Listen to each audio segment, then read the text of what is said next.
नमस्कार, मी आरती जोशी. या ठिकाणी आपण पंचमहाभूतांविषयी माहिती घेत आहोत. आपण जलतत्व आणि अग्नितत्वाविषयी माहिती घेतली. आज आपण वायुतत्वाविषयी माहिती घेणार आहोत.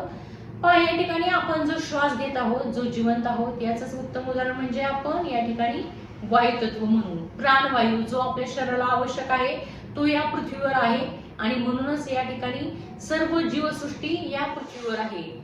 पहा, साधारणतः जर हवा पाहिली तर हवेमध्ये oxygen, carbon dioxide, nitrogen, hydrogen असे अनेक घटक हवेमध्ये आहेत. परंतु आपल्या शरीराची संरचना अशी आहे की आपण बरोबर श्वासावाटे आपण ऑक्सिजन घेतो आणि उच्छवासावाटे आपण कार्बन डायऑक्साईड वायू बाहेर सोडतो.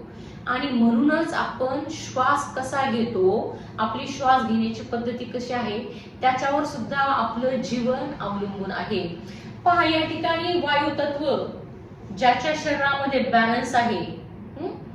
साधारणतः विचार केला तर या ठिकाणी वायू आणि अग्नी हे एका स्वरूपाचे म्हणू शकतो आपण. की पहा, पूर्वीच्या काळी या ठिकाणी गावांमध्ये मारुतीचे मंदिर असायचे. मारुती म्हणजेच वायुपुत्र.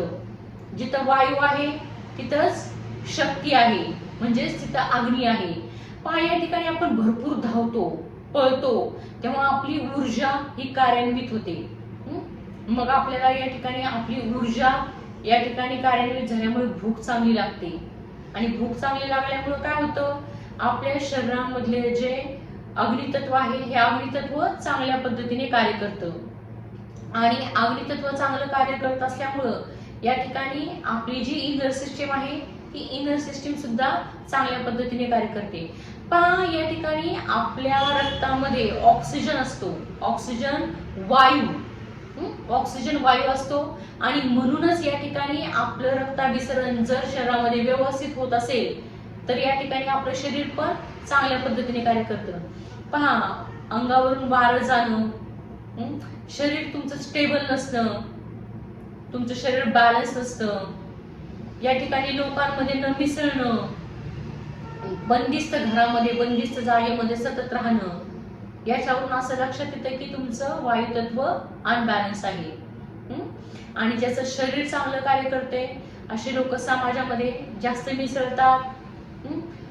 त्याचनंतर या ठिकाणी जी कार्य करण्याची पद्धती आहे, म्हणजे दिवसभर कार्य उत्स्फूर्तपणे जे करू शकतो, निश्चितपणे त्याचं वायुतत्व हे बॅलन्स असतं. पहा, समाजकारण म्हणा, राजकारण म्हणा, अर्थकारण म्हणा, याच्यामध्ये जर तुमचं वायुतत्व बॅलन्स असेल तर निश्चितपणे तुम्ही कार्य चांगल्या पद्धतीने करू शकतात. समाजामध्ये बघा, एखादी घटना घडली तर त्या घटनेची बातमी सगळ्या जगभर पसरली, याचाच अर्थ काय होतो की वारा हा प्रवाही आहे. वायू हा एखादी घटना वेगाने सगळीकडे पसरतो, म्हणजे वायू प्रसरण पावतो. वायूमध्ये प्रसरण पावण्याची शक्ती आहे.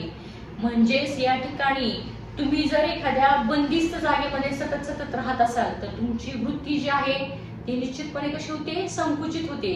कार्य करण्याची क्षमता सुद्धा कमी स्वरूपामध्ये होते. आणि जर या ठिकाणी तुम्ही सतत बाहेर पडत असाल, तुमची ब्रीदिंग सिस्टीम व्यवस्थित असेल, तुमचं वायुतत्व जर बॅलन्स असेल तर निश्चितपणे तुमची कार्य करण्याची क्षमता पण चांगली होते. मग या ठिकाणी तुमचं जर कार्य तुम्हाला उत्तम पद्धतीने करायचं असेल, स्वतःला उत्तम पद्धतीने समाजासमोर मांडायचं असेल, तुमचं अग्नितत्व सुद्धा तुम्हाला बॅलन्स करायचं असेल तर निश्चितपणे तुमचं वायुतत्व बॅलन्स असणं खूप गरजेचं आहे. आणि जर वायुतत्व तुम्हाला बॅलन्स करायचं असेल तर निश्चितपणे तुम्हाला शुद्ध हवेची खूप गरज आहे. पहा, या ठिकाणी खेडेगावामध्ये सध्या शुद्ध हवेचं प्रमाण त्या मानाने ठीक आहे, परंतु जसं जसं आपण शहराकडे येतो तसं शहरामध्ये काय झाले, कारखाने म्हणा, लोकसंख्या म्हणा, त्याच्यानंतर गाड्या म्हणा, त्याच्यामुळं हवेमध्ये जे विषारी वायू बाहेर पडतात त्याच्यामुळं अशुद्ध हवेचं प्रमाण जास्त आहे.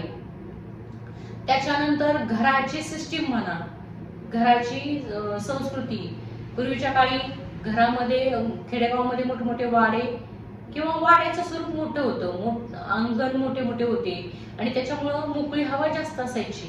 परंतु आता सध्याच्या शहराच्या घराची जर आकार पाहिले तर ते घराचे आकार आणि स्वरूप छोटं आहे आणि त्याच्यामुळे या ठिकाणी जर उत्तर पूर्व दिशा असेल तर निश्चितपणे हवा ही भरपूर वाहती राहते, परंतु दक्षिण आणि पश्चिम दिशा असेल तर निश्चितपणे हवेचं प्रमाण कमी राहतं आणि त्याच्यामुळे निश्चितपणे त्याचा आरोग्यावर सुद्धा परिणाम होतो. पण या ठिकाणी आपल्या शरीराला ऑक्सिजनची प्रमाण गरज असते आणि ऑक्सिजन लेवल या ठिकाणी जे ऑक्सिजन आहे तो ऑक्सिजन झाडावाटे आपल्याला जास्त म्हणजे वृक्षांवाटे आपल्याला जास्त स्वरूपामध्ये मिळतो आणि म्हणून सध्याच्या कालावधीमध्ये आपण ज्या ठिकाणी राहत असो, जर आपल्याला आपलं घर दक्षिण पूर्व असेल तर निश्चितपणे आपण घरामध्ये भरपूर वृक्ष लावून छोटे छोटे का होईना झाडं लावून आपण आपली ब्रीदिंग सिस्टीम व्यवस्थित करू शकतो. याशिवाय जर तुम्हाला शुद्ध हवा हवी असेल तर तुम्ही सकाळच्या वातावरणात जे झाडं आहेत ते कार्बन डायऑक्साईड वायू या ठिकाणी शोषून घेऊन ऑक्सिजन वायू भरपूर सोडत असतात ते आणि त्याच्यामुळं सकाळच्या हवेमध्ये ऑक्सिजनचं प्रमाण खूप मोठ्या स्वरूपामध्ये असतं आणि त्याच्यामुळं तुम्ही शुद्ध स्वरूपामध्ये हवा ही तुम्ही प्राप्त करू शकता. ते पहा, या ठिकाणी आपले जे विचार आहेत ते आपले विचार हे सतत चालू असतात. ते आपल्या विचारांवर आपल्याला म्हणतो ना आपण वाऱ्याच्या वेगासारखे आपले विचार हे चालू असतात. ते म्हणून आपल्याला वाऱ्याच्या वेगाचे विचार जर आपल्याला बॅलन्स करायचे असेल, आपली इनर सिस्टीम सुद्धा त्यासाठी आपल्याला मदत करू शकते.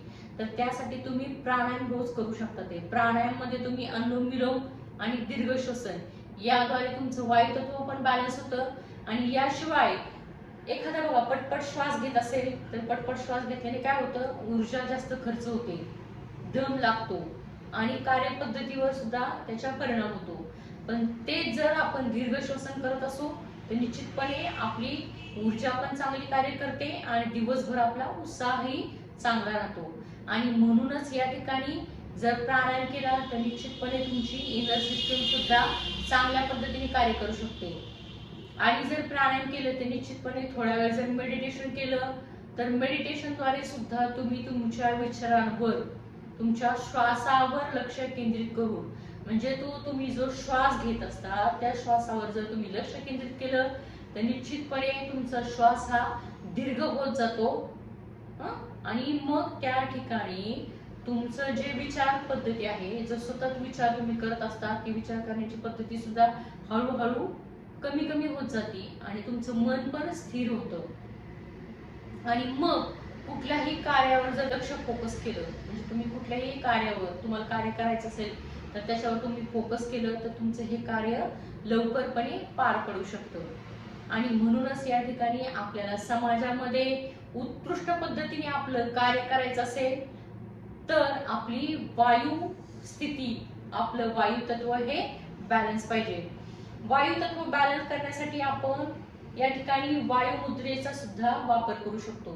वायू मुद्रा ही 10 मिनिटं करून दिवसभरामध्ये कधी पण उपाशीपोटी तुम्ही या ठिकाणी ही वायू मुद्रा करू शकता आणि त्या ठिकाणी तुमचं वायू तत्व बॅलन्स करू शकता. ते यम हे अक्षर आहे आपल्या शरीरामध्ये जे चक्र आहे त्या चक्रांमध्ये अनाहत चक्र आणि त्याच्यानंतर या ठिकाणी यम हे अक्षर आहे.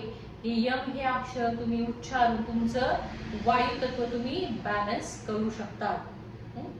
मारुतीची सेवा करून, मारुती हे वायुपुत्र आहे ते आणि म्हणूनच या ठिकाणी तुम्ही मारुतीची सेवा सुद्धा करून तुम्ही तुमचं वायू तत्व बॅलन्स करू शकता. ते या ठिकाणी हा व्हिडिओ तुम्हाला जर आवडला असेल तर तुम्ही लाईक करा, कमेंट करा, शेअर करा आणि या ठिकाणी तुम्हाला जर काही याच्या संदर्भात जर माहिती हवी असेल तर तुम्ही कमेंट ही करू शकता.